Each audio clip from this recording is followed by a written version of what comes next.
आज कुछ भाई बहनें कोर्स समाप्त करके पहली बार इस संगठन क्लास में बैठे हैं, है ना। कुछ भाई बहनों के नाम तो मैं पढ़ पा रही हूँ, पर वीडियो बंद है तो चेहरे नहीं देख पा रही। पर आपका बहुत बहुत स्वागत है इस मुरली मंथन की क्लास में। इस क्लास में हम बाबा की जो रोज़ की मुरली है उसके कुछ पॉइंट्स लेकर उनको गहराई से समझने के लिए उन पॉइंट्स पर मनन चिंतन करेंगे। तो ये मनन चिंतन की क्लास है।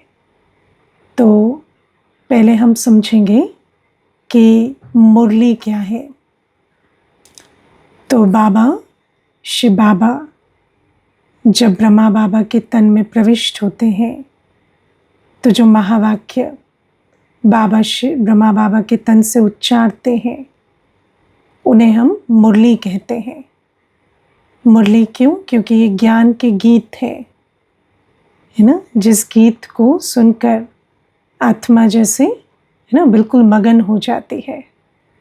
तो बाबा की जो मुरली है वो हम बच्चों को रोज़ मिलती है, और वो मुरली सुबह 5 बजे मैं YouTube पर लाइव सुनाती हूँ, और उसके बाद भी आप उसे कभी भी दिन में सुन सकते हैं। तो जो बच्चे अच्छा पुरुषार्थ करना चाहते हैं वो तो सुबह अमृत वेला योग कर 4 से 4:45 5 बजे से बाबा की मुरली ज़रूर सुने। और जो अभी है ना थोड़ी हिम्मत नहीं रख पा रहे वो भले बाद में सुने, लेकिन सुबह ही सुने। सुबह सुबह ज्ञान का भोजन है ना, जैसे दुनिया में कहते हैं ना ब्रेकफास्ट बहुत ज़रूरी होता है। दिन का सबसे इम्पॉर्टेंट जो भोजन है वो ब्रेकफास्ट होता है। ऐसे ये जो आत्मा का भोजन है मुरली, ये भी हमें सुबह सुबह आत्मा को स्वीकार कराना चाहिए। तो ज्ञान का भोजन सुबह सुबह हम आत्मा ले लें, और फिर 12 बजे, 5:30 बजे शाम को या 7:30 बजे 3 टाइमिंग्स पर मुरली मंथन की क्लास होती है। तो जो भी आपको सुविधा हो उस समय ज्वाइन कर बाबा की मुरली का थोड़ा रिवीजन हो जाता है। कुछ पॉइंट्स को हम गहराई से समझने की कोशिश करते हैं। तो ये आपको रोज़ ये पुरुषार्थ करना है। आज की बाबा की मुरली में भी बाबा ने यही इशारा दिया है। बाबा आज कहते हैं कि जो बच्चे निश्चय बुद्धि होकर बाप की आज्ञा पर चलते हैं वो श्रेष्ठ बनते हैं, है ना। निश्चय बुद्धि होकर आज्ञा पर चलते हैं वो श्रेष्ठ बनते हैं। तो 3 शब्द है। पहला निश्चय बुद्धि, दूसरा आज्ञा पर चलना, फिर तीसरा श्रेष्ठ बनना। तो बाबा आज हमें ये समझा रहे हैं। अब देखो, दुनिया में हमें ये नहीं पता था कि भगवान आकर आज्ञा देते हैं, है ना। लेकिन या भगवान आकर हमें डायरेक्शंस देंगे या आज्ञा देंगे कि ऐसे करो, ऐसे नहीं करो, या ये सत्य है, ये झूठ है। तो बाबा कहते पहले हमारे मन चित्त में भी ये नहीं था कि हम भगवान से सुनेंगे या डायरेक्शंस लेंगे। लेकिन बाबा कहते हैं कि संगम युग, ये जो अभी हम बाबा के सम्मुख बैठे हैं, ये बहुत सुंदर समय है जब हम बाबा से डायरेक्ट आज्ञाएं ले रहे हैं। बाबा की आज्ञाओं को क्या कहते हैं? श्रीमत। श्रीमत माना वो मत, वो ओपिनियन, वो डायरेक्शन जिससे हम श्रेष्ठ बनते हैं। तो बाबा हमें आकर श्रीमत सुना रहे हैं, है ना। हम पहले सोचते थे कि हम भगवान से बातें करेंगे, या हम भगवान को प्रार्थना करेंगे, या हम अपने दिल के उद्गार भगवान के सम्मुख रखेंगे। लेकिन भगवान हमसे बातें करेंगे या वो हमें हमारे उद्गारों का, हमारे प्रश्नों का, या हमारे लिए जीवन के प्रति हमें आज्ञाएं देंगे या डायरेक्शंस देंगे, ऐसा तो कभी किसी ने सोचा नहीं था, है ना। तो बाबा हमें समझाते हैं कि ये बड़ा वंडरफुल समय है जब बाबा आकर हमसे बात करते हैं, हमें श्रीमद् भगवानुवाद सुनाते हैं। हम गीता में ये अक्षर सुनते हैं ना, श्रीमद् भगवानुवाद, माना भगवान आकर हमें श्रीमत देते हैं। श्रीमत अर्थात श्रेष्ठ बनाने वाली मत, मत माना ओपिनियन, डायरेक्शन, है ना। तो बाबा हमें आकर श्रीमत देते हैं, भगवानुवाद सुनाते हैं। तो बाबा कहते हैं जो बच्चे निश्चय बुद्धि होते हैं, है ना, निश्चय बुद्धि किस बात पर, है ना, तो ये समझने की सब्जेक्ट है। वैसे तो बाबा हमें कहते हैं कि 4 प्रकार के निश्चय होते हैं, स्व पर, पिता पर, है ना, ड्रामा पर और परिवार पर आज हम सिर्फ बाप पर निश्चय की बात समझेंगे, शिव बाबा पर निश्चय।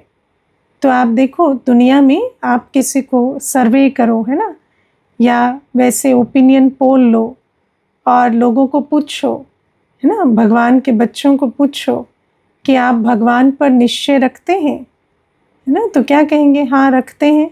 मेजॉरिटी यही कहते हैं कि हम भगवान पर फेथ रखते हैं या निश्चय रखते हैं। तो जब आप पूछेंगे कि उसका अर्थ क्या होता है, तो बुद्धि में यही रहता है कि भगवान पर निश्चय माना हमारा सब कुछ ठीक होगा, भगवान संभाल लेंगे, है ना, या भगवान हम पर कृपा करेंगे। तो आप देखो कि एक अरबिक कंट्रीज़ में, अरब कंट्रीज़ में एक कहावत है, वहाँ ऊँट चलती है ना, ऊँट की सवारी करते हैं। तो किसी ने पूछा दूसरे व्यक्ति को कि हम रात को ऊँट को बांधें या भगवान पर निश्चय करके छोड़ दें उसे, है ना, क्या should I tie my camel और लीव इट टू गॉड कि मैं ऊँट को बांधूं रात को या भगवान पर निश्चय कर कर छोड़ दूं। तो सामने वाले ने उत्तर दिया कि ऊँट को बांधो और भगवान पर निश्चय करो है ना, कि ऊँट तो बांधनी ही पड़ेगी और फिर साथ में भगवान पर निश्चय भी रखना पड़ेगा। लेकिन वहाँ पर भी जब हम सुनते हैं तो भाव क्या है कि चलो हमने ऊँट बांध ली, लेकिन कोई खोल कर नहीं ले जाएगा, है ना, या ऊँट को कोई तकलीफ़ नहीं हो जाएगी रात को, या हमारा कोई नुकसान नहीं होगा, इसका हम निश्चय रखते हैं भगवान पर, है ना। लेकिन जब बाबा हमें आते हैं ना, तो हमें बाबा जो बातें समझाते हैं, चाहे शब्द वही हैं, जैसे बाबा हमें कहते हैं शिव बाबा, है ना, तो शिव बाबा पर निश्चय करो। अब शिव बाबा हम तो शिव बाबा शब्द भक्ति में भी सुनते थे, लेकिन जब हम बाबा के पास आते हैं तो शिव बाबा का अर्थ समझते हैं। शिव बाबा का अर्थ कोई देहधारी नहीं है, है ना, क्योंकि जब भक्ति में शिव बाबा सुनते थे तो बुद्धि में शंकर जी का चित्र आता था, जहाँ पर सर्प है गले में, है ना, या त्रिशूल हाथ में है, या शेर की छाल पर बैठे हैं, तो या अर्धचंद्र जो है वो जटाओं में है। तो इस प्रकार का चित्र आता था बुद्धि में। लेकिन शिव बाबा हमें अब समझाते हैं कि जब भी तुम शिव बाबा सुनते हो तो उसका अर्थ क्या है? ज्योति बिंदु निराकार परमात्मा, है ना, ज्योति बिंदु निराकार परमात्मा जो बिंदु रूप है। अब पहले जब हम निराकार शब्द सुनते थे तो निराकार का मतलब क्या था? जिसका कोई आकार ही नहीं है ना। लेकिन बाबा हमें समझाते हैं कि निराकार शब्द का मतलब ज्योति बिंदु, है ना, निराकार शब्द का अर्थ है ज्योति बिंदु। ये शिव बाबा हमें समझाते हैं। पहले हम समझते थे निराकार माना उसका कोई आकार नहीं है, वो पॉइंट भी नहीं है, वो एक बिंदु भी नहीं है। लेकिन शिव बाबा हमें समझाते हैं कि दुनिया में कोई भी चीज़ अगर है, एग्जिस्ट करती है, तो उसका आकार ज़रूर है ना। आज आप देखो कि मानो कोई जीवाणु कीटाणु होते हैं तो उनको हम वैसे, है ना, 2 नेत्रों से, इन 2 आँखों से नहीं देख सकते। लेकिन साइंस ने ऐसी मशीनें बनाई, ऐसे यंत्र बनाए जिनके द्वारा हम उन्हें देखते हैं। तो जब हम उन्हें देखते हैं तो हमें पता चलता है कि उनका भी आकार है ना, उनका भी अपना अपना आकार है। लेकिन उसे क्या कहेंगे, सूक्ष्म आकार है ना। ये नहीं कहेंगे कि ऐसे तो स्थूल है, फिजिकल है, लेकिन बहुत छोटा है, सूक्ष्म है, इसीलिए इस शरीर इन दो आँखों से नहीं देख सकते। लेकिन ऐसा नहीं है कि आकार नहीं है। ऐसे ही शिव बाबा हमें कहते हैं कि मेरा भी आकार है, मैं एक छोटा सा ज्योति बिंदु हूँ, पर मैं बहुत सूक्ष्म हूँ, इसीलिए तुम मुझे इन दो आँखों से नहीं देख सकते। तुम मुझे कोई माइक्रोस्कोप या वैसे यंत्रों से भी नहीं देख सकते। तुम मुझे कैसे देख सकते हो, बुद्धि बल से। जितना तुम्हारी बुद्धि मुझे समझती जाएगी उतना तुम मुझे देखते जाओगे, है ना। जैसे किसी चीज़ को आप इंफ्रारेड लाइट से देख सकते हो, किसी चीज़ को आप माइक्रोस्कोप से देख सकते हो, है ना। कई ऐसी भी चीज़ें होती हैं जैसे एक्सरेज होती हैं, तो वो जो एक्सरे है ना, वो जो शरीर के अंदर है वो आप कैसे देखते हो, है ना, एक्सरे की लाइट से, है ना। तो बाबा कहते हैं हर चीज़ को देखने की विधि अलग होती है। तो बाबा हमें समझाते हैं कि हम बच्चे भी, आत्माएं जो हैं वो भी छोटा सा ज्योति बिंदु हैं और शिव बाबा भी छोटा सा बिंदु है। तो जब हम शिव बाबा कहते हैं उसका अर्थ क्या है, ज्योति बिंदु पिता परमात्मा, है ना, कोई देहधारी नहीं। जब हम निराकार कहते हैं माना बिंदु रूप, कोई आकार नहीं, ऐसा नहीं। ऐसे ही बाबा हमें निश्चय बुद्धि का भी अर्थ समझाते हैं।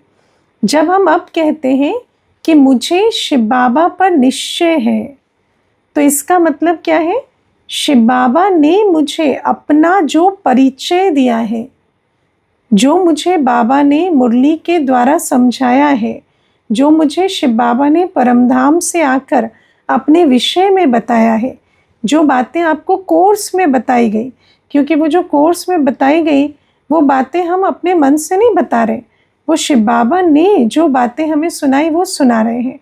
तो मुझे उस बात पर निश्चय है कि शिव बाबा ऐसा है, शिव बाबा का रूप ये है, शिव बाबा का धाम ये है, शिव बाबा ये कर्तव्य करते हैं, इस पर मुझे निश्चय है। तो शिव बाबा हमें अपना क्या परिचय देते हैं कि मैं एक बहुत छोटा सा सितारा हूँ और मैं कहाँ रहता हूँ, परमधाम में, है ना। शिव बाबा कहते हैं मैं परमधाम निवासी हूँ, और बाबा हमें कहते हैं मैं सर्वव्यापी नहीं हूँ, मैं इस दुनिया में नहीं रहता, और मैं एक ही बार इस संसार में आता हूँ। कब आता हूँ, कलयुग अंत और सतयुग की आदि में, संगम युग पर। और मैं ब्रह्मा बाबा के तन में प्रविष्ट होकर तुम्हें श्रीमत देता हूँ। उस श्रीमत पर तुम चलेंगे तो तुम्हें बेहद का वर्षा मिलेगा, माना 21 जन्म के लिए पवित्रता, सुख, शांति, संपत्ति की दुनिया में तुम चले जाएंगे। तो जब हम यहाँ पर कहते हैं कि निश्चय बुद्धि बनो, तो उसका मतलब है कि मुझे इस बात पर निश्चय है कि शिव बाबा अपना धाम छोड़कर परमधाम से आकर ब्रह्मा बाबा के तन में प्रविष्ट हुए हैं। परमात्मा ने पधरामणी की है, परमात्मा ने अवतरण लिया है। अब आप विचार करो कि ये बात कोई नई बात नहीं है, ये शास्त्रों में भी लिखी हुई है ना, शास्त्रों में भी लिखी हुई है। शिव महापुराण में लिखा है कि मैं ब्रह्मा को सृष्टि की रचना की जिम्मेवारी सौंपता हूँ, और जब वो इस कार्य में असमर्थ रहते हैं तो स्वयं उनके ललाट में प्रवेश कर इस नई सृष्टि का निर्माण करता हूँ। अब ललाट तो इसे कहते हैं ना, अब ललाट में कोई बड़ी वस्तु तो प्रवेश नहीं करेगी। तो ये बातें लिखी भी हुई है, लेकिन जब तक शिव बाबा आते नहीं तो हमें इन बातों का अर्थ समझ में नहीं आता, है ना। जब बाबा आते हैं तब हमें ये बातें जो कहीं कहीं लिखी हुई हैं, ये बातें हमारी समझ में आती हैं कि ये क्यों लिखा है। इस्लाम में भी आप देखो, कहते हैं कि ब्रह्मा, जैसे हम ब्रह्मा कहते हैं ना, वो आदम कहते हैं, आदम और बीबी। तो वो कहते हैं आदम को खुदा मत कहो, आदम खुदा नहीं, लेकिन खुदा के नूर से आदम जुदा नहीं। माना वो जो अल्लाह एक नूर है वो आदम में या ब्रह्मा में प्रविष्ट होता है। ये बातें हर धर्म में किसी न किसी रूप से लिखी हुई हैं, लेकिन बाबा हमें समझाते हैं कि जब तक मैं नहीं आता तो तुम्हारी बुद्धि का ताला नहीं खुलता, तो तुम वो बातें सुनते हुए भी सुन नहीं पाते, समझ नहीं पाते। तुम सुन रहे हो वो बातें, लेकिन उसका अर्थ तुम्हारी बुद्धि में नहीं बैठता। तो बाबा हमें समझाते, निश्चय बुद्धि माना मुझे पहले ये निश्चय है कि वो परमात्मा जिसको सारी दुनिया ईश्वर, अल्लाह, खुदा, गॉड कहकर पुकार रही है, जो सब धर्मों का पिता है, वो पिता आकर एक बूढ़े मानव के तन में, ब्रह्मा बाबा के तन में प्रविष्ट हुए हैं और वो मुझे श्रीमत सुना रहे हैं।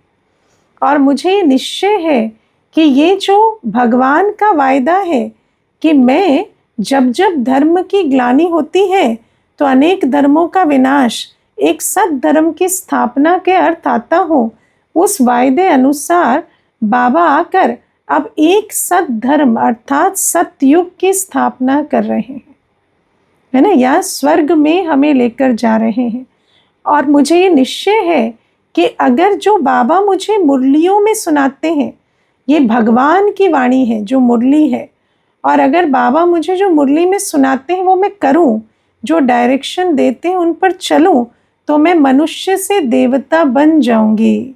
ये जो निश्चय है, ये जिन बच्चों को होता है ना, वही आज्ञा पर चलते हैं, है ना। आप देखो, मनुष्य को आज जब निश्चय हो जाता है कि मैं ये पढ़ाई करूँगा, है ना, 10 वर्ष 20 वर्ष पढ़ूँगा, है ना, स्कूल कॉलेज मास्टर्स करूँगा, तो फिर मैं नौकरी कर कर कमा सकूँगा, तो वो पढ़ता है ना, तो वो रोज़ स्कूल जाता है।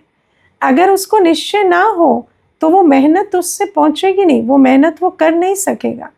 तो बाबा भी हमें कहते हैं कि पहली चीज़ है निश्चय बुद्धि होना, क्योंकि बाबा तो हमें डायरेक्शंस देते हैं, लेकिन क्या बाबा की मुरली में आने वाले हर डायरेक्शन सब बच्चे फॉलो करते हैं?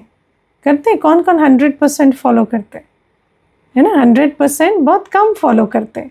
क्यों करते हैं? क्योंकि निश्चय बुद्धि नहीं होते, अभी भी बुद्धि में बैठता नहीं है कि परमधाम से भगवान आकर ये कह रहे।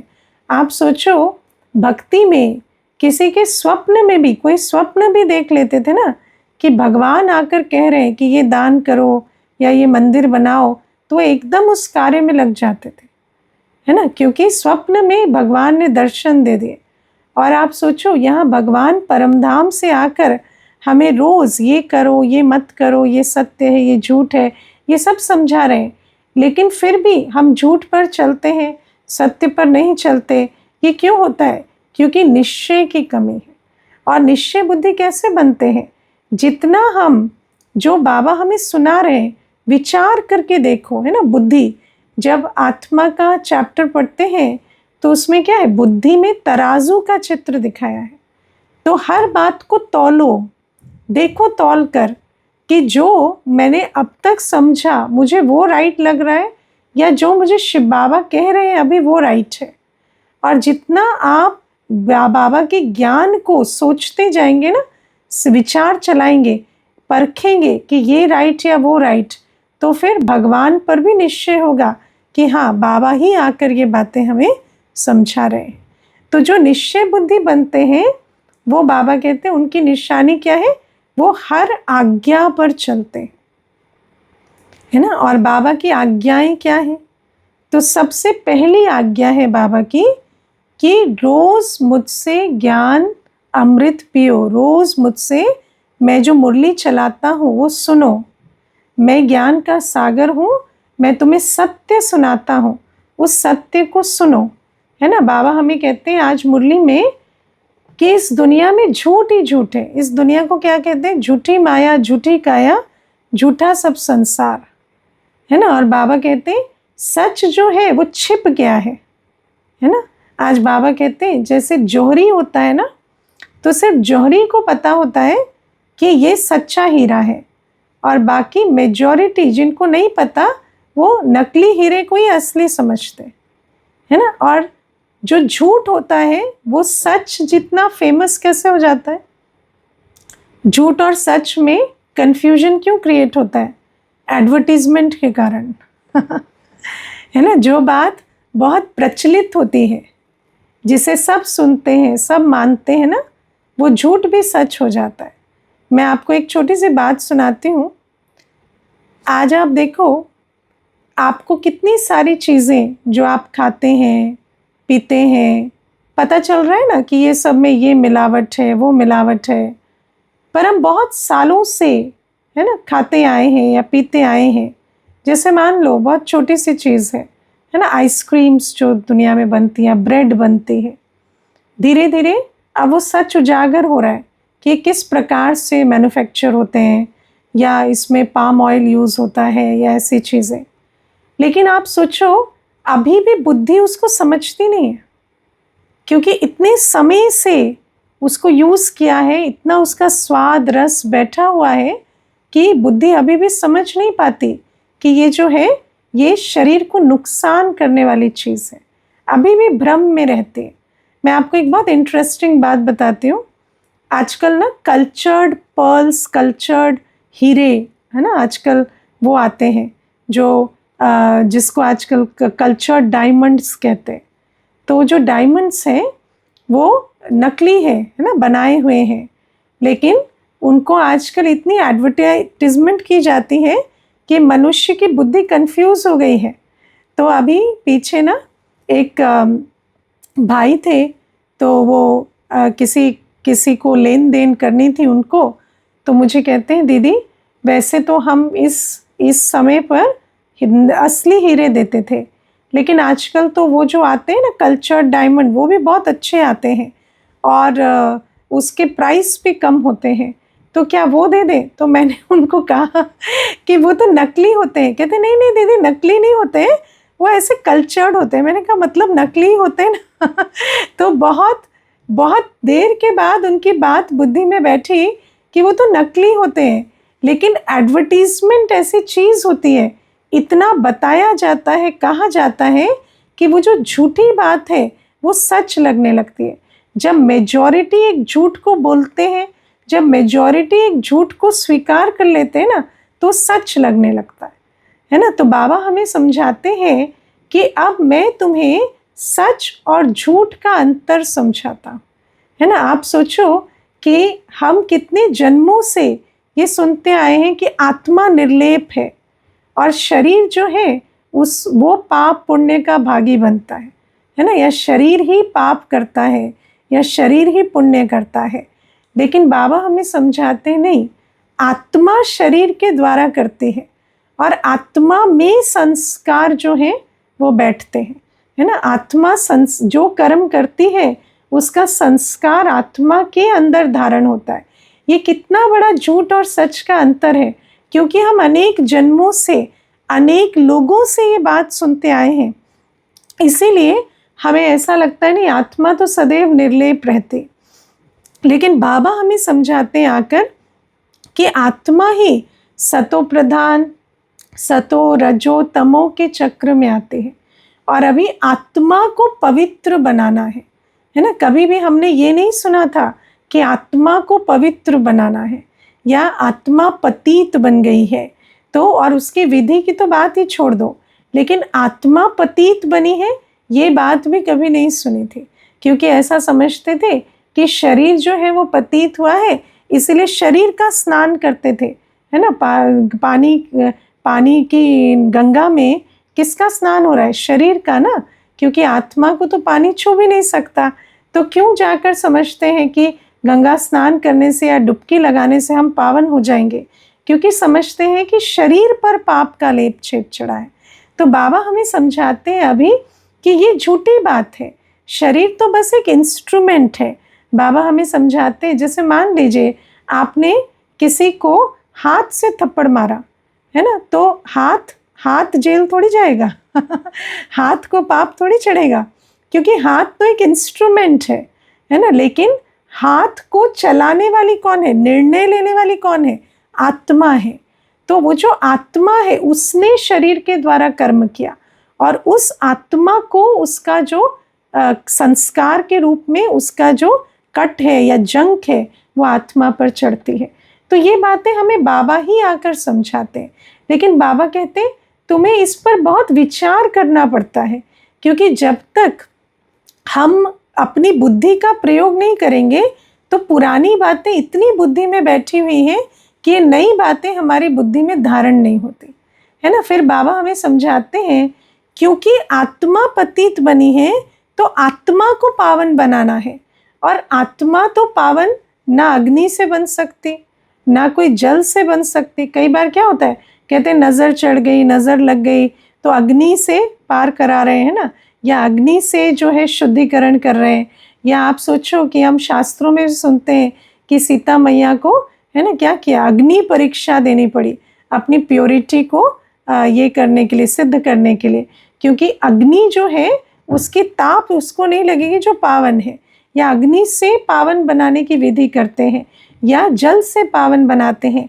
लेकिन बाबा हमें समझाते हैं कि आत्मा तो जल, वायु, अग्नि, पृथ्वी, आकाश तीनों के, है ना, पहुँच से बाहर है।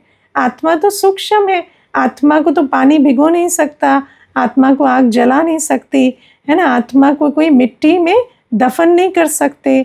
तो बाबा हमें समझाते हैं कि इसीलिए आत्मा को पावन बनाने के लिए क्या चाहिए, वो बाबा हमें समझाते हैं। तो बाबा कहते हैं आत्मा को पावन बनाने के लिए योग अग्नि चाहिए। तुम्हें मन बुद्धि की एकाग्रता से एक बाबा को याद करना है ना। बाबा हमें समझाते हैं, जैसे आप देखो सूर्य की किरणों को अगर आप एक लेंस पर एकाग्र करेंगे तो नीचे रखा हुआ पेपर जल जाता है। ऐसे बाबा कहते हैं आत्मा मन बुद्धि से जब शिव बाबा पर एकाग्र करती है अपने मन बुद्धि को, तो बाबा जो पतित पावन है, बाबा जो पवित्रता का सागर है, उनकी पवित्रता की शक्ति से, उस लाइट और माइट से आत्मा पावन बन जाती है। लेकिन बाबा कहते हैं अभी तक भी कभी ऐसा बुद्धि की एकाग्रता का अभ्यास नहीं किया, है ना। दुनिया में आप देखो भक्ति करते हैं तो कोई बुद्धि की एकाग्रता नहीं होती। मन बुद्धि को एकाग्र करना ये कभी सीखा क्या, है ना, कभी भी नहीं सीखा। क्यों?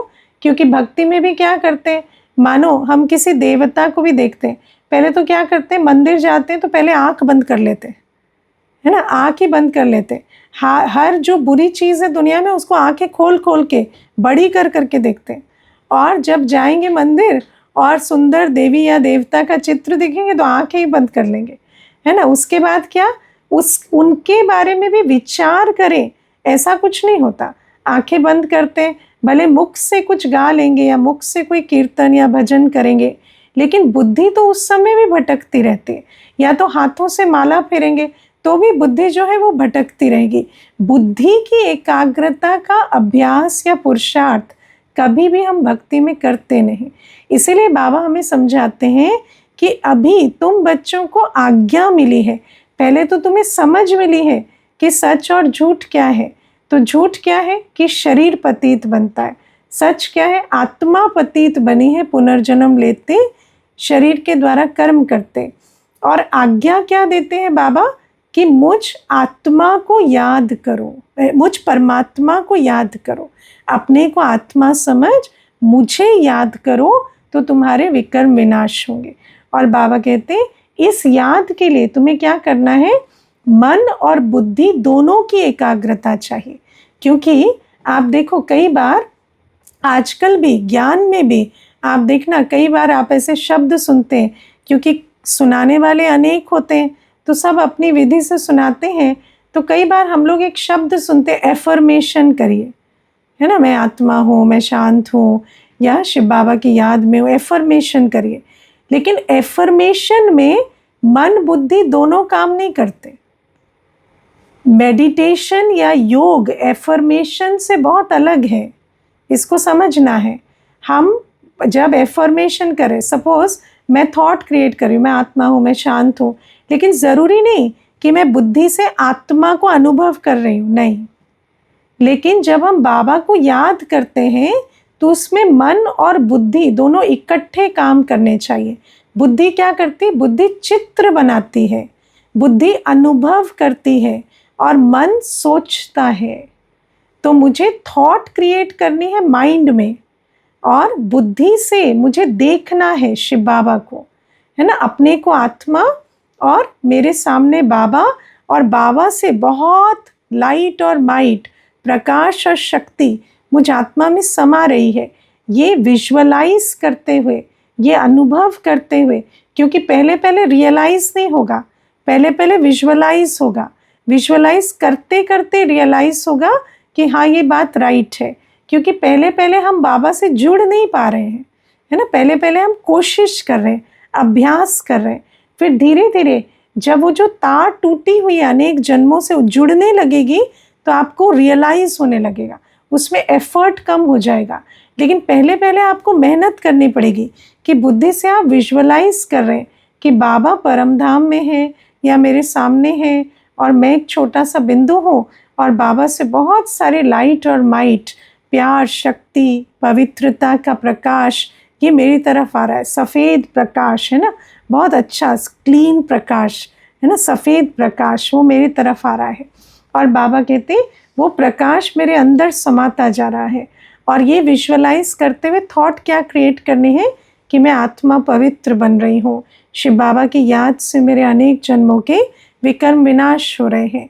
तो बाबा कहते जब ये करें, मन बुद्धि की एकाग्रता से बाबा को याद करें तो हमारे विकर्म विनाश होंगे, तो आत्मा प्यूरिफाई होगी। तो बाबा हमें विधि समझाते हैं, है ना। और बाबा हमें कहते हैं आत्मा को पतित और पावन बनाने की यही विधि है। आत्मा पतित कैसे बनती है? आप देखो, अभी अभी आप किसी खट्टी चीज़ को याद करो, है ना, नींबू जैसे आपने मुख में निचोड़ दिया लेकर, उस सीन को विजुअलाइज करो तो कैसा लगता है? अंदर भी जैसे झंझनाहट हो जाती है ना। क्यों? क्योंकि वो जो मन बुद्धि से आत्मा के अंदर अनुभूति होती है, मन और बुद्धि जहाँ लगते हैं वो अनुभव होता है, और वो जो अनुभव होता है वो फीलिंग आत्मा में समाती जाती है, और जो फीलिंग बार बार समाती है वो संस्कार बन जाती है। तो जैसे जैसे हम पवित्रता को फील करेंगे तो पवित्रता का संस्कार हमारा बनता चला जाएगा।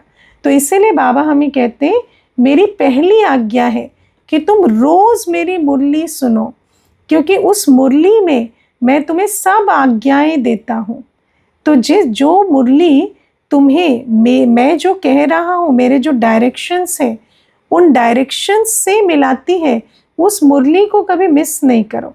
ये तो मंथन की क्लास है, ये तो आप करो ही क्योंकि समझ आएगी, लेकिन जो मुरली बाबा रोज़ सुनाते हैं, जो YouTube पर मैं डालती हूँ, उसको ज़रूर सुनो, क्योंकि उसमें बाबा सारी बातें समझा रहे, सच और झूठ समझा रहे। बच्चे तुम ऐसा समझते हो, ऐसा नहीं है, ऐसा है, हर बात का सत्य समझा रहे। जैसे आज बाबा हमें समझा रहे हैं कि तुम समझते हो कि कोई 10 शीश वाला रावण था और उसने सीता को चुराया और अशोक वाटिका में रखा, लेकिन बाबा कहते सच क्या है कि 10 विकार, काम, क्रोध, लोभ, मोह, अहंकार, भय, ईर्ष्या, द्वेष, आलस्य और घृणा, इसने तुम सीताओं को, सीता कौन है? आत्मा, तो तुम आत्मा जो हो उसको जैसे अपनी कैद में ले लिया है, और तुम अशोक वाटिका में नहीं, शोक वाटिका में हो, क्योंकि तुम दुख की दुनिया में आ गए हो इस कारण से। और मैं आकर, राम माना भगवान शिव बाबा आकर तुम्हें इस रावण राज्य से छुड़ा रहा हूँ श्रीमत सुनाकर। तो बाबा हमें हर बात का सच और झूठ समझाते हैं कि तुम क्या मानते आए हो और सच क्या है। इसीलिए हमें रोज़ बाबा की मुरली सुननी और ध्यान से सुननी, बाबा हमें क्या सुना रहे, जो हम आज तक सोचते थे वो राइट है या बाबा जो सुना रहे वो राइट है। और प्लस बाबा कहते मुझे याद करो, क्योंकि मुझे याद करने से, ये मन बुद्धि को एकाग्र करने से तुम्हारे विकर्म विनाश होंगे। और फिर प्यारे बाबा आज हमें एक और डायरेक्शन देते हैं, है ना। बाबा हमें कहते हैं कि दूसरों को भी आप समान बनाओ, हर एक की सेवा करो, हर एक को बाबा का परिचय दो, है ना। बाबा परमधाम से आए हैं ये संदेश दो, हर एक को समझाओ कि बाबा हमें सच और झूठ समझा रहे, बाबा हमें डायरेक्शंस दे रहे श्रेष्ठ बनने के लिए, और इस पर चलने से तुम 21 जन्मों के वर्षे के अधिकारी बनोगे। माना बाप से तुम्हें सुख, शांति, संपत्ति, पवित्रता की दुनिया में जाने की प्रॉपर्टी मिलेगी।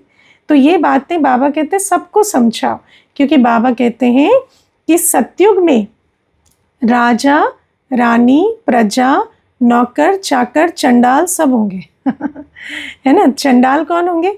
जो वहाँ जब शरीर छूटेगा तो शरीर को भी तो कुछ ना कुछ विधि से ख़त्म करेंगे ना, तो वो चंडाल होंगे। तो बाबा कहते हैं वो जो सतयुग में इतने सारे पद हैं ना, तो प्रजा और नौकर चाकर कौन बनेंगे? जो इस समय बाबा की सुनेंगे और करेंगे। लेकिन राजा कौन बनेंगे? जो सिर्फ बनेंगे नहीं, अन्यों को भी अपने जैसा बनाएंगे, है ना। और बाबा आज कहते हैं कि ऐसे कितने बच्चे हैं जो पूरे अपने कुटुंब, अपने परिवार की सेवा कर कर, और सारे के सारे परिवार समर्पित हो गए, सारे के सारे परिवार बाबा के बने। तो बाबा कहते हैं ऐसे चैरिटी बिगिंस एट होम करो, हर एक को बाबा का परिचय देकर बाबा का बनाओ, बाबा समझाओ कि बाबा आए हैं, हमें स्वर्ग का वर्षा या इनहेरिटेंस दे रहे हैं। और जब किसी की बात समझ में आएगी, वो भी पुरुषार्थ करेंगे, तो तुम क्या बन जाएंगे? तुम राजा बनोगे।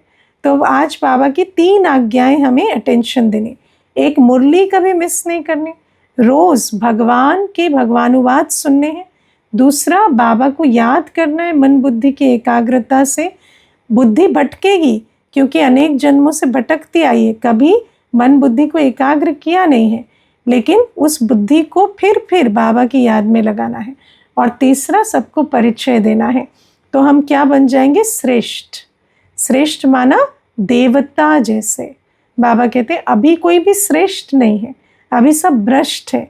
और देवता भी कैसा, वो भी बाबा समझाते, क्योंकि हमने देवताओं की कहानियों में भी बहुत झूठी बातें लिखती है ना, कि देवताएं हिंसा करते हैं, प्लॉटिंग प्लानिंग करते हैं, है ना, देवताएं एक दूसरे का राज्य हड़पते हैं। बाबा कहते हैं ऐसा कुछ नहीं करते देवताएं विकारों में नहीं जाते। तो बाबा हमें समझाते हैं कि देवताएं तो सर्वगुण संपन्न, 16 कला संपूर्ण, संपूर्ण निर्विकारी, मर्यादा पुरुषोत्तम, अहिंसा परमो धर्म होते। इसको हम कभी एक्सप्लेनेशन के साथ समझेंगे। तो बाबा कहते हैं जब तुम मेरी आज्ञा पर चलेंगे तो ऐसे श्रेष्ठ बनेंगे, देवता जैसे। ओके, ओम शांति।